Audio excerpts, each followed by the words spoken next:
기출문제 115회랑 114회 이렇게 풀어볼 건데 115회는 합격률이 좀 높은 편이에요. 보니까 한 44%?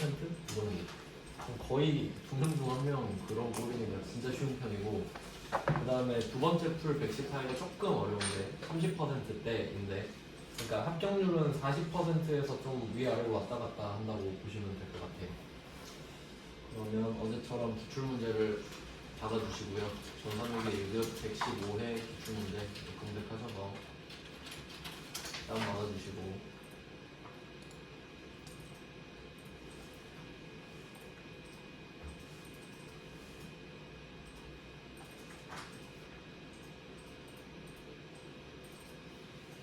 그 다음에 압축을 풀어주신 다음에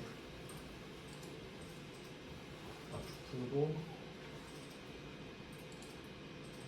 3교시죠. 3교시 3교시에 실행 파일을 열어주시면 됩니다.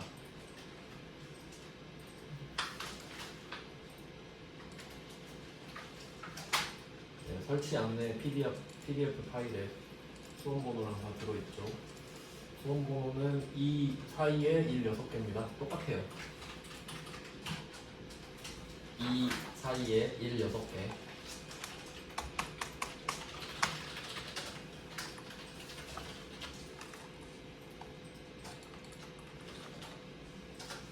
그 다음에 감독관 확인 번호는 8890입니다.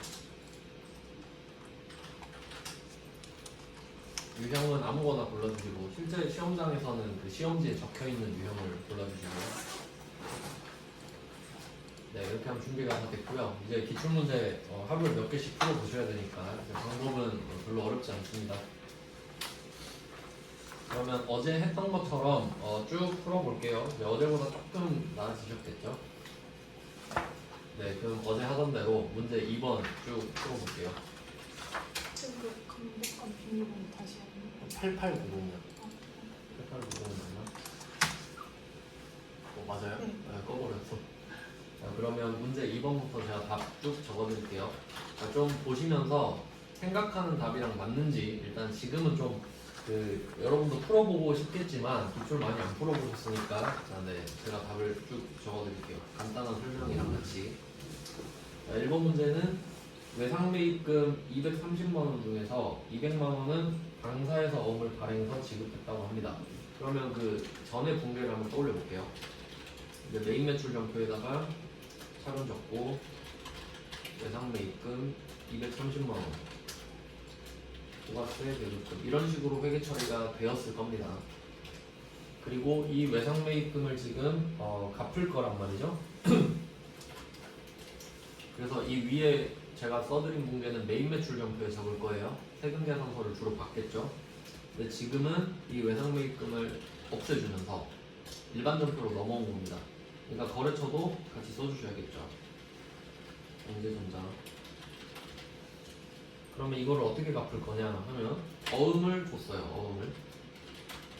그러면 이때 이 어음은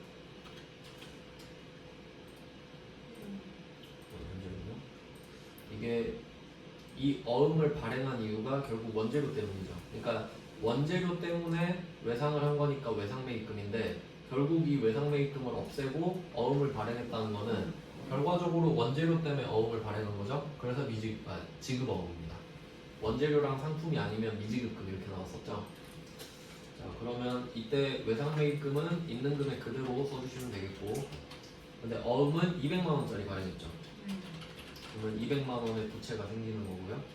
그러면 이 어음은 경제전자의 외상매입금을 없애면서, 부채 없애면서 지급어음이라는 부채가 다시 늘어나는 거니까 거래처를 또 써주셔야 됩니다. 이게 포인트네요. 그 다음에 30만원은 면제받았죠. 그 어제 했던 것 중에 자산 수증이 기억나세요? 자산 공짜로 받으면 기분 좋았던 거. 근데 지금은 부채를 안 갚아도 되죠. 채무 면제 이익이에요. 채무 면제 이익. 그러니까 자산 수증의 이익이랑 조금 비슷하죠. 채무 면제 이익. 금액은 뭐 안 적어도 됩니다. 이게 1번 답이에요. 네, 이게 좀 간단한 문제에 속합니다. 그다음에 2번 문제는 단기차입금이랑 이자를 보통예금 계좌에서 이체했다.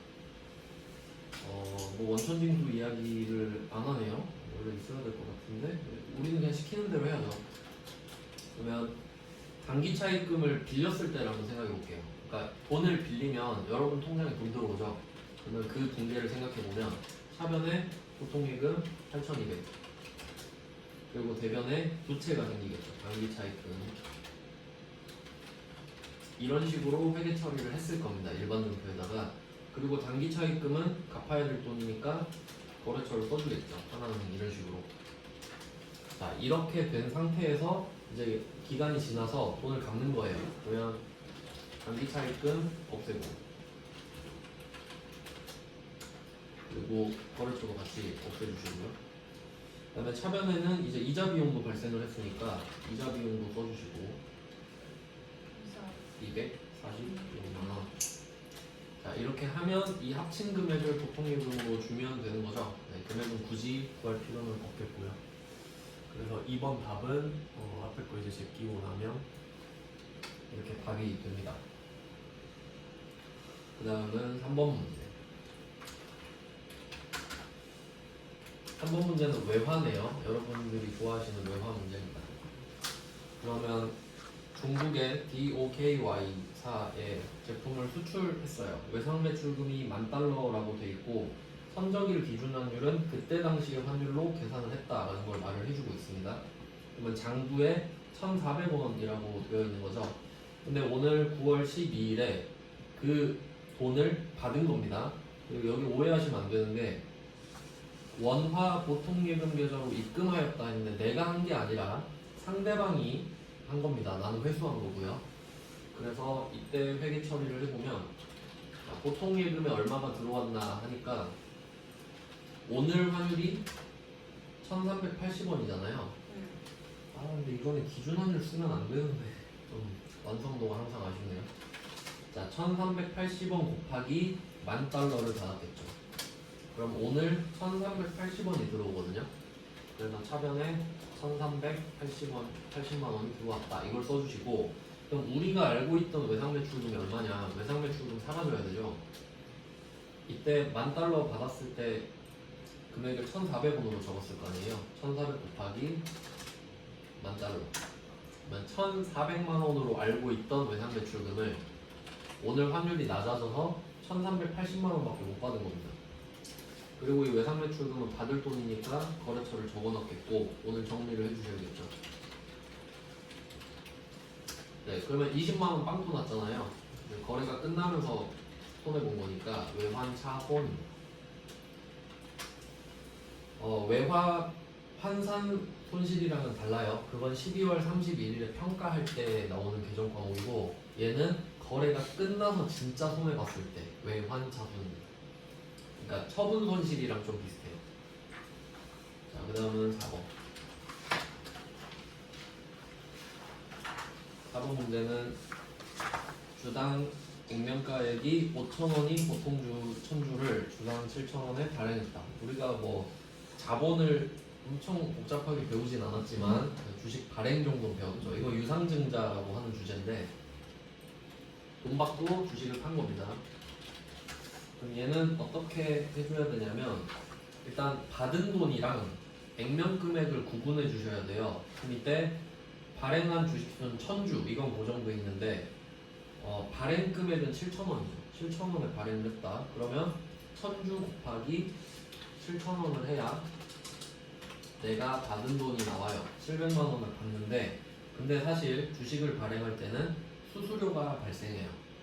그러니까 이 700만 원에서 수수료를 차감한 금액을 받는 게 정상인데 이 문제에서는 신주 발행 비용은 없다고 했거든요. 그래서 차변에 700을 그냥 바로 적으면 됩니다.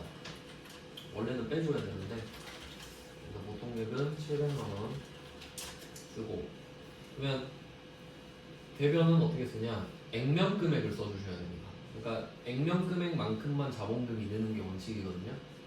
그러면 이때 액면 금액은 5,000원이죠? 1,000주 곱하기 5,000원 하면 500만 원이 자본금이에요.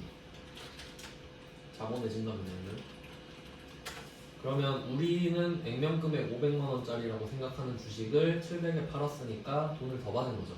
그래서 이게 주식 발행 초과금 이런 개념인데 말 그대로 주식을 발행했는데 초과 받은 거예요. 투자를 더 받은 거죠. 근데 여기서는 주식 할인 발행 차금 잔액이라는 게 있습니다. 그러니까 예전에 주식을 발행해서 손해 봤던 거거든요. 간단하게 그냥 예시를 제가 써볼게요. 뭐 예를 들면 예전에 이런 붕괴가 있었다고 가정해 볼게요. 보통이익은 900을 받았는데 자본금이 1000만원 뭐 이런 식이었던 거예요. 그러면 우리는 액면금액 이만큼 받을 줄 알았는데 900밖에 못 받았었으니까 이때 주식 할인 발행 차금 이런 게 있었을 거란 말이에요. 그러면 이런 상태를 말해주는 거예요 지금. 그러니까 이 문제에서 주식 할인 발행 차금 잔액은 100만 원이고 이렇게 말하죠. 그러니까 이렇게 하고 끝냈었던 거예요. 근데 오늘 보니까 200만 원을 더 받았죠. 그러면 이때 이 주식 할인 발행 차금 빵꾸 났던 걸 먼저 해결해 주라는 거예요. 주식 할인 발행 차금으로 100만 원 없애고, 그럼 이거를 털고 났더니 그래도 100만 원 더 받았죠. 그래서 이게 주식 발행 초과금이 되는 겁니다. 이렇게 돼요. 그래서 이 부분은 뭐랑 좀 비슷하다고 보시면 되냐면 그 매도 가능 증권 있죠. 매도 가능 증권 그 평가 기억나시나요? 안 물어볼게요. 네. 매도 가능 증권 그 약간 느낌이 제가 그림으로 보여드릴게요. 115회 하고 있습니다. 자, 이게 평가로 매도 가능 증권 평가로 치잖아요. 이제 그림 보여드릴게요. 약간 이런 느낌이야. 자, 이렇게 기준을 잡아요. 근데 여기서 100이 떨어진 거죠.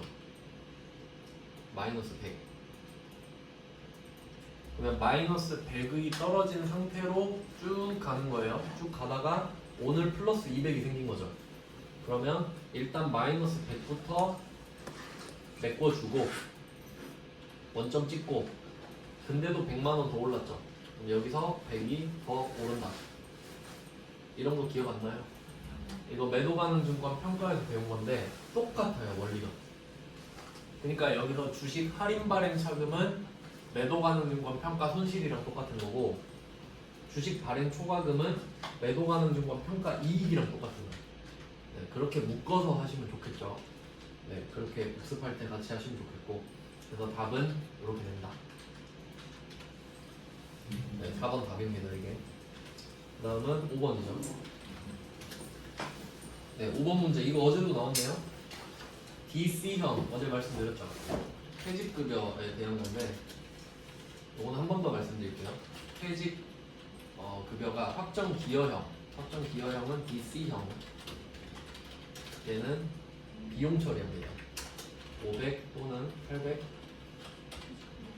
퇴직급여 비용 계정 과목을 쓰고요. 그 다음에 확정급여형 DB형 이렇게 가면 얘는 퇴직연금 운용자산, 그러니까 계좌를 하나 뚫어서 입금을 시켜버리는 거죠. 통장 이름입니다. 자, 요렇게 이거 아는지 물어보는 겁니다. 그러면 이 5번 문제는 DC형 퇴직연금 불이백 1200 보통예금에서 출금 400만 원은 영업부금, 나머지 800은 뭐 500번 재정부 이렇게 하면 되겠죠. 결론은 DC형이니까 500, 800 퇴직급여 써라 이거네요. 그러면 400만 원은 800번 퇴직급여 400 쓰고, 그 다음에 보통예금을 대변에 1200을 써버려요. 그리고 차변에 500번 퇴직급여를 쓰면 저절로 800이 붙겠죠, 이렇게. 네, 이런 식으로 좀 자리를 잘 이용해 주시고요. 그 다음은 6번 문제 보겠습니다. 6번 문제는 이건 어제 안 나왔던 거네요. 대손 처리한 외상매출금이 회수됐다고? 이거는 두 개를 봐야 되겠네요. 지금 대손 처리가 아니라 대손 처리했던 걸 회수하는 겁니다. 대손금을 회수하는 거예요. 그럼 이것도 시간 순서대로 알려드릴게요. 자, 대손 처리를 했을 때는 어떻게 했었을 거냐면, 그리고 또 이 문제에서 포인트는 대손 처리를 전기에 했죠. 전기에. 그럼 이건 어떻게 했을 거냐면, 이거는 설정부터 좀 보여드릴게요. 총 복습으로 보셔야 되니까. 첫 번째, 대손 충당금 설정부터 알려드리겠습니다. 이게 12월 31일에 내가 어느 정도 돈을 못 받을 것 같다 하면 뭐 대손 상각비 얼마, 대손 충당금 얼마 이런 거 배웠었거든요. 근데 지금 말하는 거는 외상 매출금이니까 800번 대손 상각비였을 거고, 이 대손 충당금은 외상 매출금일 것이다. 이렇게 설정을 했겠죠. 얼마인지 모릅니다. 자, 이렇게 설정한 거를 갖다 쓰려고 그래요. 대손 처리를 하겠죠. 자, 대손 처리를 하면 이 설정해놨던 대손 충당금을 갖다 쓰는 거잖아요. 자산의 차감 계정인데 제가 버스카드 충전해서 쓴다 이렇게 말씀해드렸었거든요. 대손 충당금 얼마 썼는지 모릅니다. 얼마 있는지도 모르니까. 근데 여기서 중요한 거는 외상 매출금도 전체인지는 모르겠네. 그냥 250만 원이라고 해볼게요. 여기 나와 있는 금액. 그러면 이 문제로 유출을 해봤을 때 전기에 이 은상전기라는 회사한테서 250을 못 받게 된 게 확실해졌던 거예요. 그래서 대손 충당금 일단 있는 만큼 다 썼을 거고, 혹시 이게 부족했다면 800번 대손 상각비 이렇게 회계 처리를 했을 거란 말이에요. 둘 다 금액은 모릅니다. 근데 이 두 개를 지금 우리는 다 했던 거예요. 그리고 지금이 대손금을 회수하는 답이에요. 자, 그러면 쉬운 거 해볼게요. 지금 우리가 250을 못 받았다고 생각을 했었죠. 거래처도 꼭 써주셔야 됩니다. 근데 얘가 돈을 갖고 온 거예요. 늦어서 미안해 하면서 250을 갖고 온 거죠. 그럼 뭘로 받았는지를 먼저 쓰셔야 되는데, 보통예금으로 받았다고 하죠. 이 차변에 보통예금 250. 이건 적을 줄 아셔야죠. 자, 이렇게 이 차변은 일단 확실하죠. 근데 이제 원칙대로라면 이 차변에 붙어있는 이 계정 과목 두 개 있죠. 원래는 이걸 반대로 그대로 써줘야 이게 취소가 되는 거거든요. 근데 문제는 얘가 전기였어요. 전기. 그리고 얘는 단기예요. 그러면 작년 거랑 올해 거는 상관이 없거든요. 그렇기 때문에 얘를 고려하지 않습니다. 그러니까 전기에 대손 처리했다는 말은 답을 쉽게 주겠다는 소리예요. 이걸 전혀 신경 쓰지 말고 그냥 이 방법을 아는지 물어보는 거거든요. 그러면 전기 이전에 대손 처리한 거는 그냥 받으면 대손 충당금으로 답을 써주시면 돼요. 이게 답이에요. 그러니까 답은 되게 간단한데 이걸 찾기 위한 과정이 좀 복잡하죠. 그래서 지금은 3번에 대한 걸 물어보고 있다 이렇게 돼요. 답은 좀 간단한 편입니다. 1번, 2번은 그냥 참고로 말씀을 드렸어요. 과거에 들어가는 외상고 그러니까 지금 외상 매출금을 못 받았다고 생각했는데 그거에 대한 돈을 늦게 준 거니까 결과적으로 외상 매출금을 받은 게 되잖아요. 근데 그 외상 매출금은 진작 없앴었단 말이죠. 그러니까 이거 지워버렸는데 이렇게 볼게요. 그럼 지금 대손 처리를 했을 때 외상 매출금을 없애버렸잖아요. 근데 이렇게 생각하셔야 돼요. 우리가 외상 매출금이라는 계정 과목을 지금 대변으로 없앴잖아요. 그럼 이렇게 없어질 때는 두 개밖에 없어요. 첫 번째는 이 돈을 회수하거나, 회수하면 없어지잖아요. 아니면 아예 못 받게 되거나. 근데 우리는 이거를 못 받게 됐다고 생각해서 없앴잖아요. 근데 어떻게 됐어요? 결과적으로 돈을 받아버렸죠. 그럼 얘 둘이 짝꿍이 돼버리는 거예요. 그러니까 나는 못 받았다고 생각해서 없앴는데 얘가 보통예금을 주니까 그럼 그냥 받아서 없어진 걸로 돼버리는 거죠. 결과적으로. 그래서 문제는 얘 둘이 지금 아다리가 안 맞다는 건데 단기 전기니까 어쩔 수가 없다는 거죠. 원래는 똑같이 해줘야 됩니다. 그래서 참고로 단기에 대손 처리했던 걸 회수하면 이때 했던 회계 처리를 그대로 반대로 해주셔야 돼요. 이건 너무 어렵잖아요. 원래 전산세무 1급에서는 이거 날짜만 알려주고 조회해서 그거 검색해서 적어야 돼요. 근데 우리한테는 그렇게 내고 싶지 않은 거죠. 그래서 그냥 이 금액만 맞춰서 적어라. 아시겠죠? 그냥 답은 쉬운 거예요. 그냥 외우시면 편해요. 자, 그 다음은 이제 메인 매출 점표로 가겠습니다. 일반 점표가 조금 어려운 편이고, 문제 3번에 메인 매출 점표 볼게요. 점표가 지금 신용카드 매출 점표고요. 이때 우리가 카드로 결제를 했잖아요. 그럼 이 방향을 생각해 보셔야 돼요. 내가 카드를 내밀었어요. 물건을 샀다는 소리죠. 그럼 카드 점표를 받았죠? 일단 매입인 건 아니죠. 이거 매출 적으면 안 됩니다. 자, 일단 매입인 건 확실해요. 카드로 내가 결제를 했으니까. 그리고 뭘 받았는지 볼까요? 신용카드 매출 점표를 받았습니다. 뭐 샀는지 보니까 회사 영업부 야유회 도시락, 독립생비니까 세액공제 되겠죠? 그럼 이때 매입 카바 이렇게 써주시면 돼요. 그러니까 이게 신용카드 매출 점표 받았다 끝이 아니라 세액공제가 될 때만 이걸 쓸 수 있거든요. 근데 직원들 도시락 사주는 건 세액공제 당연히 되겠죠. 자, 공대는 뭐 복리후생비 있으시면 되고, 영업분위가 800번입니다. 800번 복리후생비. 그리고 카드 결제로 했는데 원재료랑 상품이 아니기 때문에 미지급금입니다. 미지급금. 그리고 카드 결제니까 카드회사 현대카드까지 요 정도만 적어놓을게요. 저는. 네, 금액은 뭐 굳이 적을 필요 없죠. 입력할 때 보면 되니까. 그 다음에 2번 문제가 조금 특이하게 나왔어요.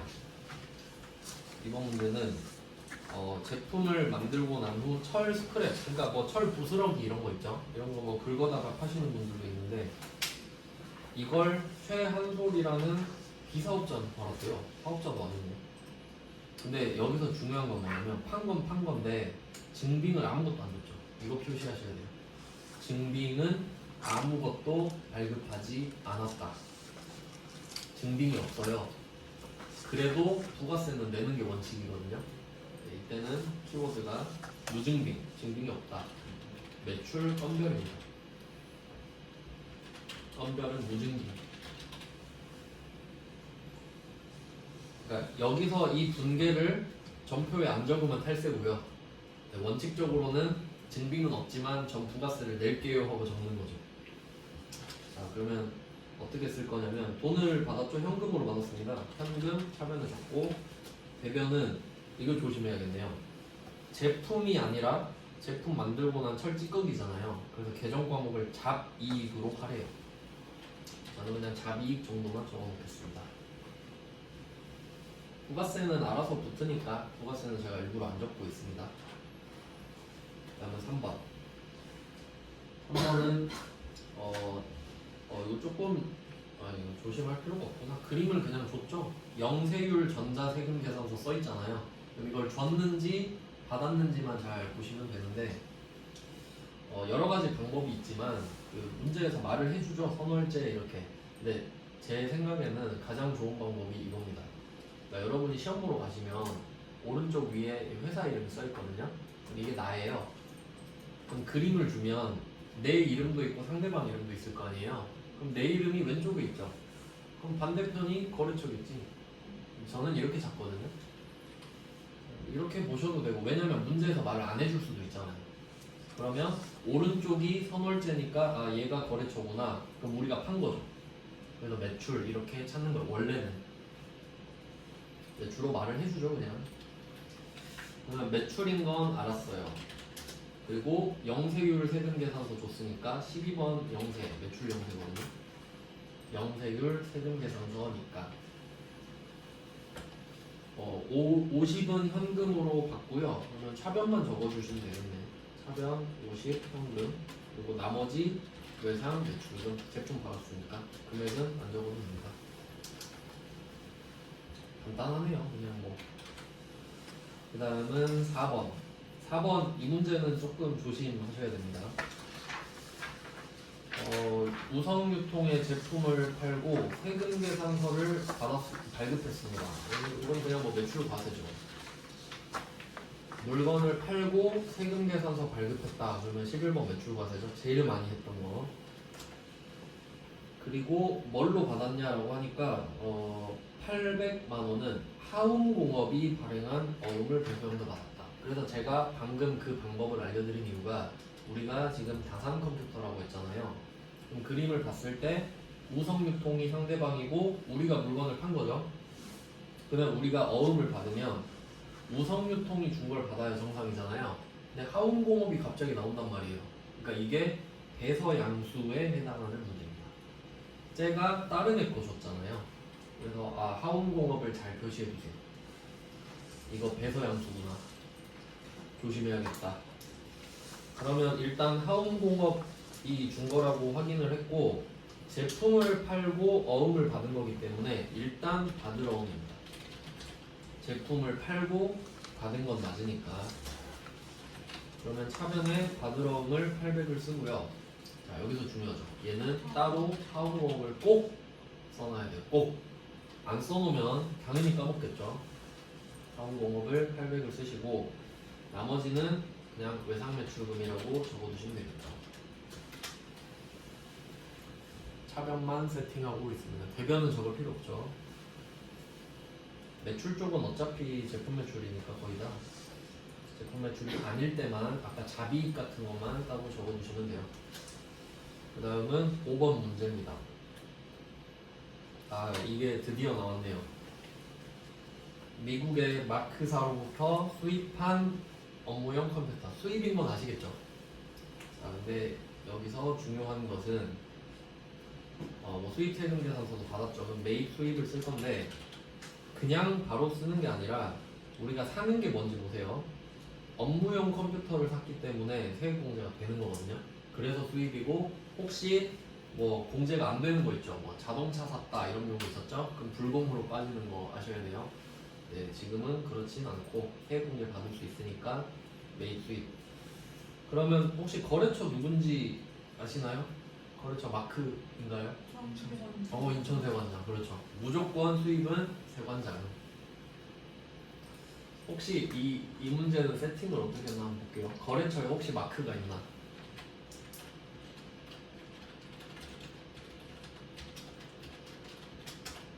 있어요. 그럼 이 말은 마크 찍고 틀려라 이러고 된 거죠. 그래서 꼭 세관장으로 골라주세요. 원래는 잘 안 넣거든요. 넣어놨네. 그리고 또 한 가지 특징. 지금 600만 원짜리 물건에 대해서 세금 계산서를 봤는데 부가세만 냅니다. 이따 이건 입력할 때 보여드릴게요. 그래서 저는 이거 메모 아무것도 안 할 거예요. 그냥 이렇게 끝. 강좌예금 하나 적어야겠죠. 강좌예금 계좌에서 이체했으니까. 그리고 이것도 혹시 헷갈리실까봐 한번 말씀드리는데 지금 5번 문제에서 결제를 강좌예금 계좌에서 이체했죠. 그러니까 우리가 주로 본 게 이거 아니에요. 당좌 수토를 발행 지급하였다. 이렇게 하면 수표를 주고 상대방이 내 당좌예금에서 돈을 빼갈 거니까 당좌예금을 미리 차감해놨죠. 근데 지금은 진짜 당좌예금에서 계좌 이체를 한 거죠. 그래서 현상으로 보면 어차피 결과는 같습니다. 네, 그렇죠? 이해되시죠? 네, 그 다음에 6번으로 갈게요. 6번 이거 조심해야 됩니다. 6번은 왜 뭘 조심해야 되냐면 샤인머스켓 조심해야 돼요. 샤인머스켓을 왜 조심해야 되냐면 요거를 좀 포괄하는 걸 뭐라고 하냐면 이거 하나 좀 적어두세요. 미가공 식료품 이걸 하나 좀 적어놓을게요. 미가공 식료품 해석해보면 먹을 수 있는 건데 가공을 안 한 거죠. 그래서 주로 이제 나오는 게 과일, 야채, 쌀 한 번씩 보셨죠?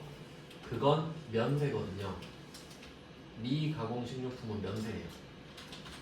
부가세를 붙이지 않아요. 싸게 사 먹으라 이거예요. 그러면 샤인머스켓을 보고 이것은 면세구나 이걸 알면 제일 좋고요. 근데 내가 혹시 샤인머스켓이 면세인지 모를 수 있잖아요. 그럼 뭘 보셔야 되냐면 아래 현금용 수준 있죠. 여기서 부가세 점 찍힌 거 보이시죠? 여기에 표시를 하세요. 동그라미. 그리고 면세 적어놓으시는 거예요. 없잖아요. 부가세가 면제됐죠 지금. 그러니까 혹시 모를까봐 이렇게 그림을 준 겁니다. 그러면 우리는 샤인머스켓을 샀어요. 직원들 먹으라고 준 거죠. 그러니까 얘는 세액공제가 되니까 매입 현면이 되겠네. 매입 현면. 현금 영수증을 받았는데 면세 물건을 샀죠. 매입 현면. 참고로 이제 좀 더 디테일하게 말씀을 드리면 일단 지금 얘는 500번 복리후생비고요. 직원들 먹으라고 준 거니까. 근데 혹시 이 샤인머스켓을 거래처 선물로 살 수도 있죠. 그러면 기업 업무 추진비로 바뀌면서 세액공제를 못 받잖아요. 그럼 얘는 일반 점표 있습니다. 세액이 없는 그러니까 괜히 말했나? 아니 한번 보여드릴게요. 그러니까 이게 지금 답이 복리후생비로 돼서 아니, 잘못 말했다. 이건 부가세가 없죠. 부가세가 있는 것만 지금은 면세라고 해당이 없고요. 아까 말했어요. 죄송해요. 못 들은 걸로 해주세요. 면세는 불공 그런 게 없잖아요. 아까 다른 거 나왔을 때 말씀드렸어야 했는데 그럼 일단 복리후생비 써놓고 제가 말씀드리고 싶은 걸 다른 문제에서 설명해 드릴게요. 지금 아까 뭘 봤냐면 1번에서 설명했어야 돼. 1번에서 잠깐 좀 3번에 1번으로 좀 갈게요. 이때 했어야 됐는데 타이밍을 놓쳤어요. 1번 다시 보여드릴게요. 문제 3번에 1번. 자, 얘는 영업부 야유회 도시락이니까 복리후생비였죠. 그리고 분계를 한번 찍어볼게요. 30만원, 유지급금 33만원. 얘는 3만원을 돌려받을 수 있거든요. 직원을 위해서 썼으니까. 이렇게 해서 현대카드 이렇게 분계가 된단 말이죠. 지금 1번의 답은. 근데 혹시 이게 회사 영업부 야유회가 아니라 거래처 야유회 도시락을 우리가 사준 거다. 그러면 바뀌죠. 800번 접대비로 기업 업무 추진비. 자, 그럼 이렇게 되면 세액공제 못 받잖아요. 접대 쪽이니까. 그러면 30만 원이 아니라 부가세가 붙어서 33만 원이 돼버립니다. 3만 원을 못 돌려받으니까. 그리고 미지급금은 똑같죠. 당연히 내야 될 돈은 같으니까요. 이렇게 부가가치세 3만 원이 차이가 나버리잖아요. 네, 1번 답은 원래 매입 카과였죠. 매입 카과. 세액공제를 받을 수 있고 카드 점표를 받았으니까 매입 카과를 쓴 거거든요. 근데 카드 점표를 받았는데 세액공제를 못 받을 수도 있죠. 그럼 얘는 일반 점표에 쓴다는 거예요. 이건 그럼 뭘 왜 알려드리냐면 우리 어제 문제 4번 풀 때 막 일반 점표랑 매입 매출 점표를 왔다 갔다 했었거든요. 그거에서 나올 수 있는 거예요. 알고 보니 우리 도시락이 아니라 쟤네 도시락이네. 이렇게 내버리면 이거 카바 지우고 일반 점표에 써야 되거든요. 그럼 정말 어려운 문제입니다. 근데 대비는 해야 되잖아요. 이거 실무에서 중요한 거거든요. 실무에서는 누가 말 안 해주잖아요. 어디 점표에 적으라고. 그러니까 제가 말씀드리는 거예요. 근데 그렇게 막 중요하게 나오진 않고 근데 이번 회차에 그런 문제가 있는 것 같은데 한번 보겠습니다. 이제 문제 4번이죠.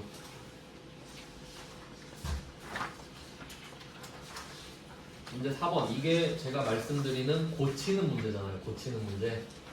그럼 한번 볼까요? 문제 4번의 1번은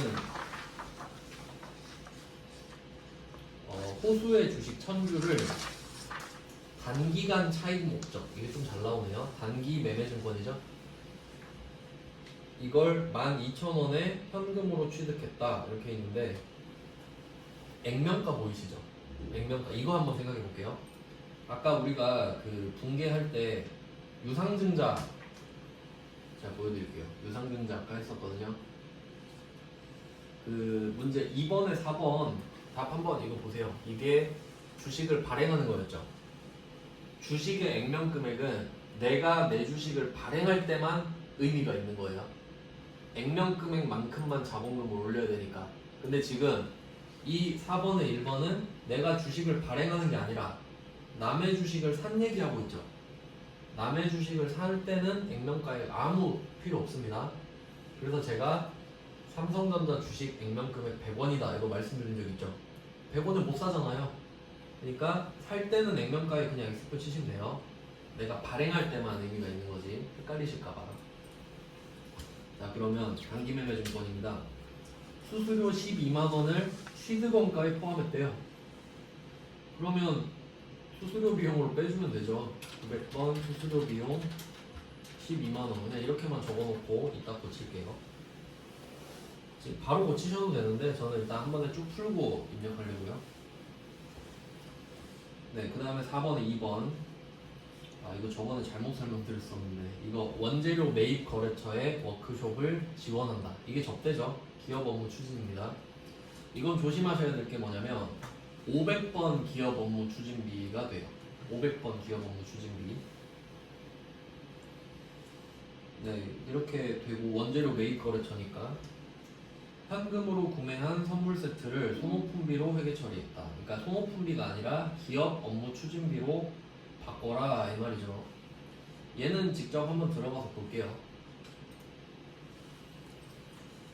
왜냐면 이건 이런 느낌이 있어요.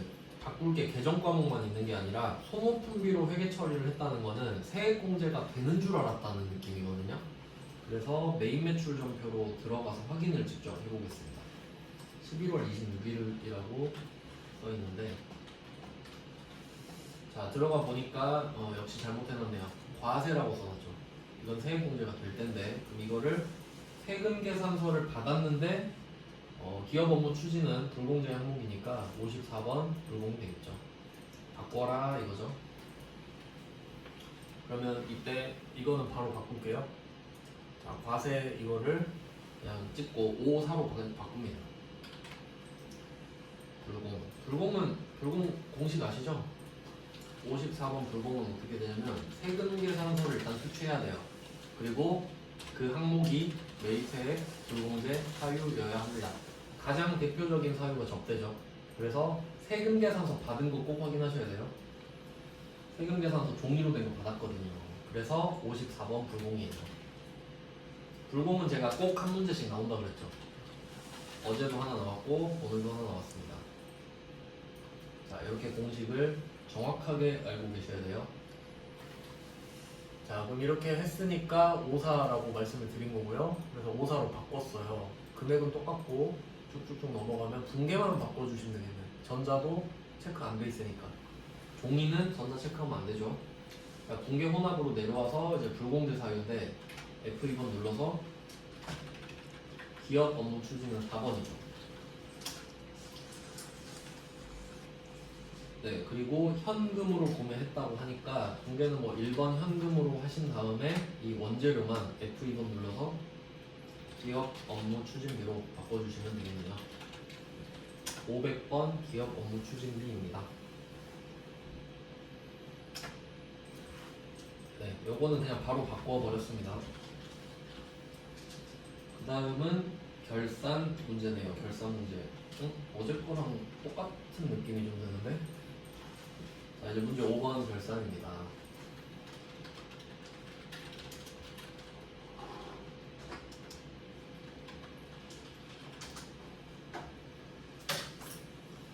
이거 어제도 나왔었던 거죠? 매출세액이랑 매입세액 또 나왔네?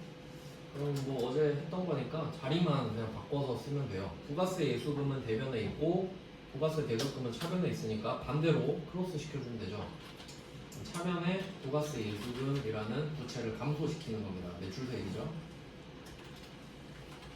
1,463만원. 그리고 부가세 대급금은 차변에 있던 자산을 감소시키는 거니까 대변으로 보냅니다. 자, 여기까지는 어제랑 똑같아요. 어제는 여기서 끝났던 것 같은데 근데 하나 더 있죠. 여기서는 아니면 똑같은 문제네? 환급세액을 아예 알려줘 버렸네? 와 이거 뭐 안 알려줘도 되는데. 그러면 보시면 대급금이 더 크죠? 어제도 대급금이 더 컸거든요? 그럼 차변이 비죠?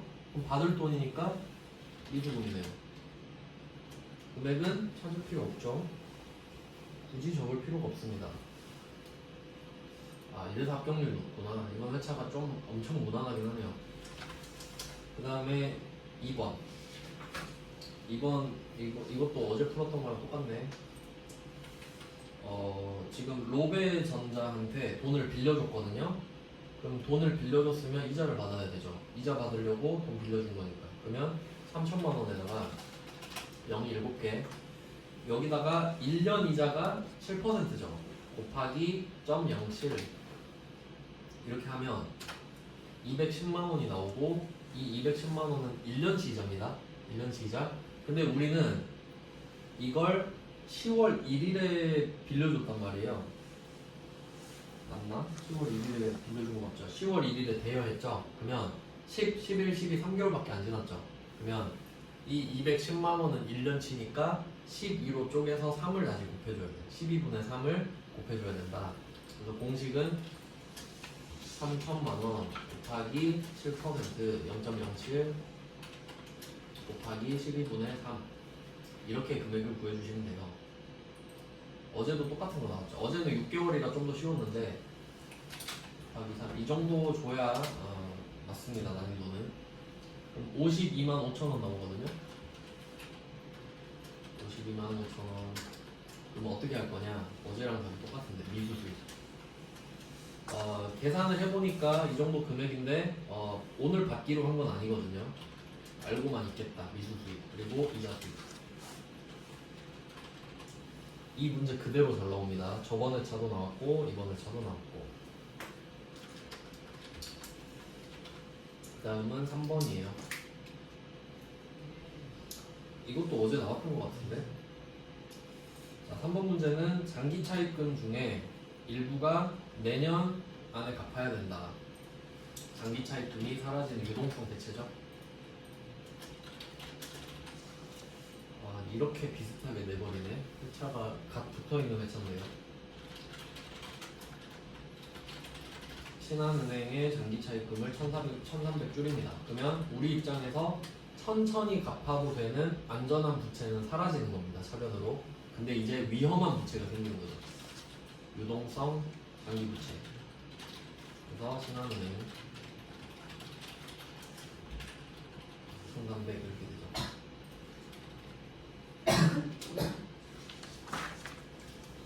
네, 뭐 이렇게 하면 끝이에요. 일단 분계는 쫙 풀었는데, 네, 여기까지 해놓고 좀 쉬다가 제가 입력 한번 쫙 하고 그 다음에 이론 풀어드리도록 하겠습니다. 실무 같이 하고 그렇게 할게요.